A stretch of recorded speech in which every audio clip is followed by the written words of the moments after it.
Black audiences are increasingly cutting the cord. And what made me think of it was I was actually having a conversation, I think Friday last week with with a good friend of mine, and he was telling me about his parents who have now downsized. From their big house. They had a great big house that they probably built 30 years ago. All the kids are gone. They've now downsized and they went to a ranch because his dad has had both his knees replaced and is in the process of getting or soon going to get a hip replacement. So they Mhm. didn't want to deal with like I think they had like a 3.5 story split level before. So everything was going up and downstairs. So they just moved into a ranch. To get to the story, he told me, he's like, oh, you know what they did? They don't have cable anymore. They decided to cut the cord. So I thought it was going to be a hot mess, dealing with my, 70 some odd year old parents. But it's like, no, they had a few questions the first few 3 days of when they got moved over, but they are cord cutters. And they were just like, we're not home enough to warrant paying all of this money for TV that we don't watch. So Mhm. I just started looking into it, and it's like, I wonder, it's like you don't generally hear of the older generation doing it, and then Right. and I started looking at article after article, and it's like, black folks.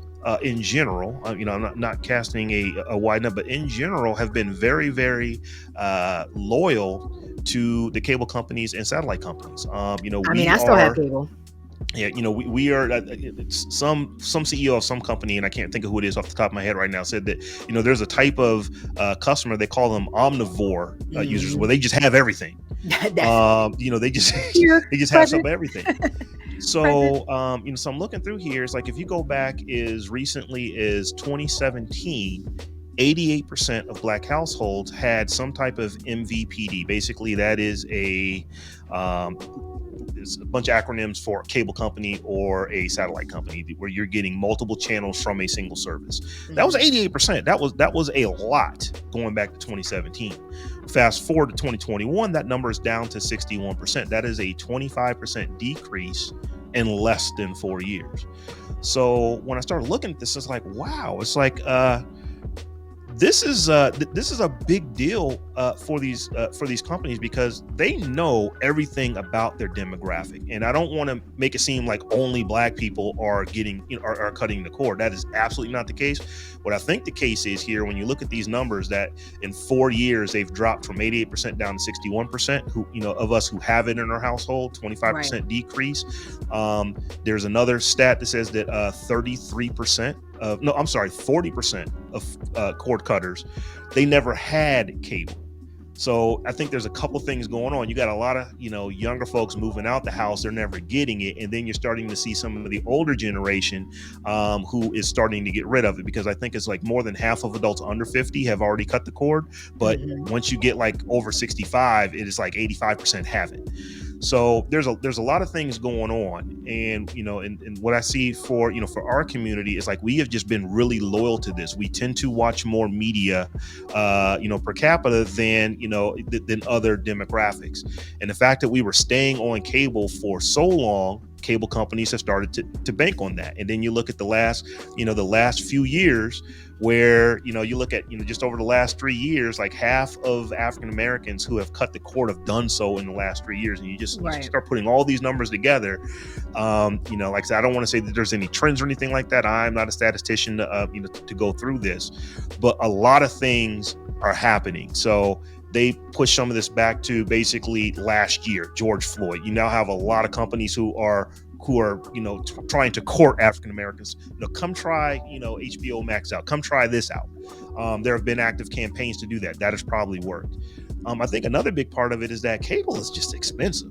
Cable is Um, expensive it's AF. expensive. It doesn't make any sense. I only still have it because my mother lives with me, and she can kind of navigate her Roku. She has a TV. It's not a necessarily a super smart TV, so I have a Roku stick in the back of it. And she can do it when she feels like it, when she's motivated to really sit with the different remote controls and make it work. But I think, and I think I still have stuff on cable that I like to watch as well. But I could definitely live without it if necessary, because I have, Apple TV, Netflix, Hulu, Disney Plus, and Prime. So I don't clearly don't need any more content. But it's cheaper, even without, having a mom that liked watching cable, and I love HGTV. Even without that, it's cheaper to have the cable with my internet. That bundle is cheaper than just having the internet by itself, to having the fastest internet itself, because it's not necessarily, it might not be cheaper, but it's literally like maybe $10 more to add the cable with the internet. So I'm just like, well, if I gotta get the internet, so if I gotta have the internet anyway, then if it's $10 more to get the cable and keep my mom happy, keep me happy, get the channels we watch normally, why not? You know what I mean? But it's expensive. It really, really is quite pricey. And hopefully, what all of this streaming war stuff is going to do is lower that pricing, and maybe these numbers, to your point, Rob, will motivate these cable companies to reconsider some of this pricing, because it is way out of hand. Well, what this says to me, more so or equally so than just Black folks' willingness to cut cable. What this says to me is, and Rob, you kind of mentioned it a little bit earlier, Black folks are loyal, almost to a fault. Yeah. And what I mean by that is, if we, are a major, or let me just read the actual quote. Horowitz, I'm assuming that's somebody who's already quoted in the story, has long asserted that Black consumers are some of the best customers for entertainment, content, and services. That to me says that, not in the history of television, but I'd say in the past, I'll say 20 years, we are the best customers. So why isn't there, or why is it now just becoming more popular to cater to this audience? Because I'll continue to read the more along in the story. It says, these audiences should not be taken for granted. That sentence alone tells me, we've been taking granted in the past. So funny. My eye went right. I literally have that paragraph up on my computer right now, because that's right where my eye zoomed in too.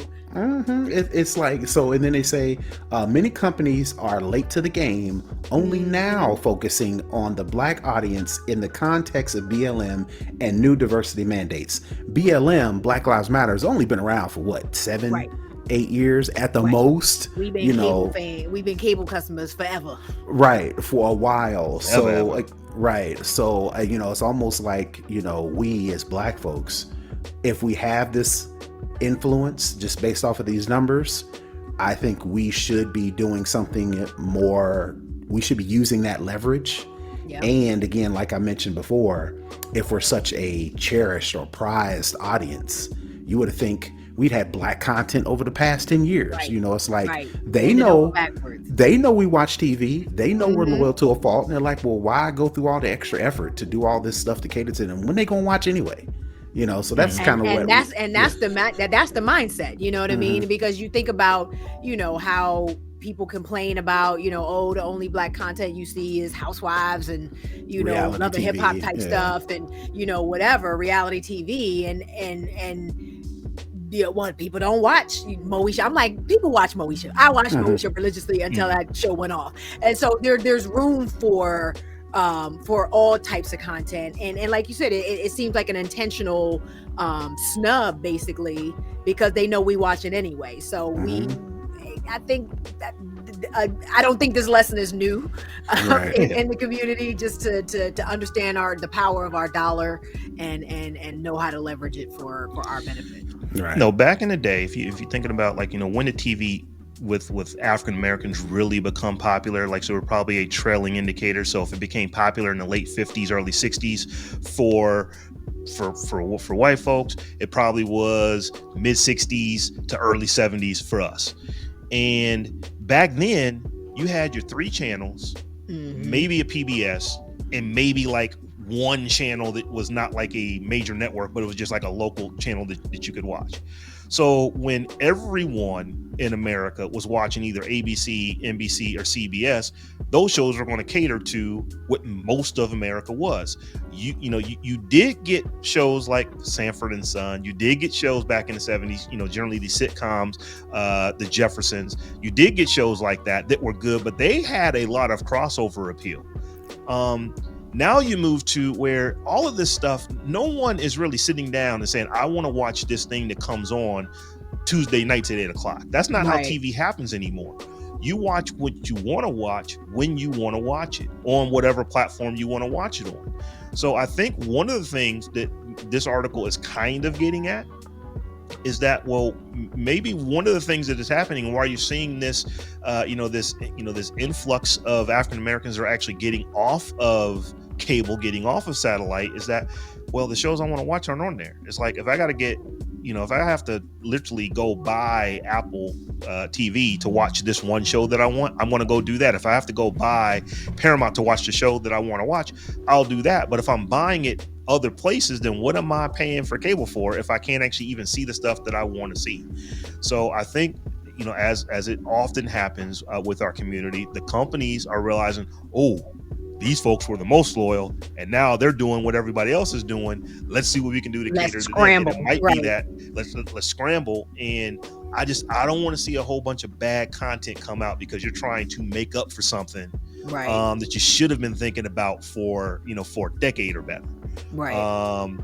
So like I said, I thought this was a really interesting one. For a lot of reasons. Like I said, I don't want to just tie the numbers, and say, oh, we're doing something different. I think we're just catching up. I think that because of our loyalty, we have stayed on the platforms longer. And now folks are like, you know what? HBO is kind of cool. Let me go see what shows I want to watch there. Well, I was looking around and I didn't find anything, but I would also wonder what role the digital divide has in us being later to cut the cord than other people, because you need really good internet to watch Netflix and have it be a quality experience that you would continue to pay for. But you could get if you're a customer that has the $9.99 Internet Essentials plan from Comcast, that may not necessarily be enough to stream 4 different streaming channels, and you may not even be able to afford the $9.99 Internet Essentials program. So I would be really curious but maybe you can afford the basic tier of cable, just to have something at home to watch and engage with. So I would be curious to know, how much that, just not even for Black people in, specifically, but for lower income people in general, how that digital divide might be playing into us staying with cable longer than other people. There's probably something to that, because I'm thinking just in my family, I have, aunts who have, they now have broadband, and there is not a single computer in the house. They have phones, they have tablets, which for their use case, 100% of what they need to do on the internet, they can do on their iPads. So they don't have to have a computer, but they have no computers in the house. There's not a Chromebook. There's not a laptop. I have 2 aunts who as they've gotten back in older age, they've come back together and they're living together, to share expenses and stuff like that. They don't have a computer, but they have broadband. Right. And I think if anything, we can see what has happened since this pandemic is happening. You have to have broadband in order to be connected to the world the way it was going all the way back to March of 2020, when things started shutting down. You have to have internet connectivity. So I think one of the things that's happened is like, okay, we didn't have this before, but I got it. My kids got to go to school. We have to get some type of internet. Let me get the internet, but you know what? Cable's got to go. Something, we're not going to have TV anymore. And what you found is, wait a minute, you can watch Pluto TV. And I know I've talked about this on the show before, but Pluto TV and, Samsung TV and all these other services that have all the good shows you want to watch anyway. And Crackle and exactly. All of them join. And it's like, is Crackle as good as Netflix? No, but Crackle is awesome if you don't have Netflix. Yep. And Pluto TV is bomb. Don't trip. Like, I watch Pluto TV like for real, because you know I just love all the old shows. But I'm just like, yeah, there's plenty of content out there. So yeah, get it together, MVPD providers. That's you, it. That's you it. know, Stop taking black don't folks wait for until granted. we already done, you know, got a foot and a half out the door to try to decide that it's time to do something to, you know, to keep us as customers. And this is the last thing I'll say on this is that my reason for cutting the cord was to cut price. I know that, Terrance, we've talked about this before. That was the reason. I think you're going to see cable companies aren't just going to go away. They're going to adapt. But I think you're going to ultimately just see the prices come down to where it's like, hey, you know, we can buy the same shows that Netflix buys. We can buy the same shows that Hulu gets. We can buy the same stuff that these other companies get. And if we get it from us, it's going to cost you less because you already have your internet with us. We can throw this cable service type thing on top of your internet connectivity, and it's going to get you the same type of shows that you get with these other, you know, the Hulus and the Netflixes of the I world. feel like that's kind of what they're doing already. Because, like I said, my cable bill, my internet bill, my cable bill is not that high. It's only kind of high because I still have regular HBO, so I get my HBO Max for free. But it's the internet that I'm paying for, and the cable is just kind of an add-on, like almost a giveaway to the internet service. And like I said, I do have like the fastest speeds that Verizon offers, so there is that. But so they're already kind of doing what you're talking about, Rob. Like kind of just, you know, the cable becomes a gift with purchase, basically. But something else is going to have to give, I think, because it's still just way too expensive, and maybe that's a case to be made for, you know, internet service providing to come down in price as well, so that more people can take advantage of the faster speeds. Especially now that these mobile carriers are starting to offer internet in the house. So so they ain't got to fight trying for spectrum, and they ain't got to fight to lay cables, and they ain't got to fight to get to your house. When if you got a phone or you got a carrier, you can get the same content, same streams. Same stuff. It's about to be a new world out here with this Web 3.0, boy. Wow. 5G, if you have it, it's no joke. It is quite fast. Not to completely change subjects, but I could see myself not having terrestrial wires coming into the house to provide me internet connectivity. If I can just sit a device in the house and it just works all the time. You don't have a lightning strike hit a tree that knocks down, you know, some wires or something like that, and then I can't watch TV for 4 hours. I'm interested to see what, you know, where 5G is in 18 months and 2 years. But we'll save that for another conversation. Oh, no.